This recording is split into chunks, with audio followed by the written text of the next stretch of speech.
Power star Pawan Kalyan Harihara Veeramallu చిత్రం ఈసారైనా అనుకున్న సమయానికి వస్తోందా లేదా అనే అనుమానాలు మెగా ఫ్యాన్స్ ను వెంటాడుతున్నాయి. పవన్ కళ్యాణ్ పాలిటిక్స్ తో బిజీగా ఉండటంతో వీరమల్లు ఎప్పటికప్పుడు వాయిదా పడుతూనే ఉంది.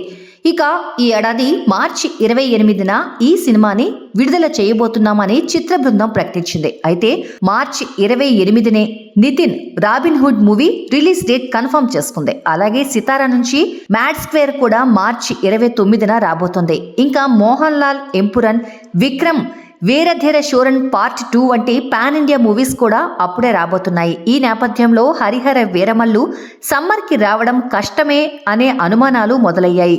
కానీ చిత్ర బృందం మాత్రం ఈసారి అనుకున్న సమయానికి వీరమల్లు వస్తాడు అని కాన్ఫిడెంట్ గా చెబుతోంది. లేటెస్ట్ గా హరిహర వీరమల్లు చివరి షెడ్యూల్ మొదలు పెట్టుకుందట. ఈ విషయాన్ని ఈ చిత్రంలో కీలక పాత్ర పోషిస్తున్న కబీర్ దుహాన్ సింగ్ సోషల్ మీడియా వేదికగా తెలియజేశాడు. వీరమల్లు లాస్ట్ షెడ్యూల్లో పాల్గొంటున్నట్టు ట్విట్టర్లో ఓ ఫోటో షేర్ చేశాడు.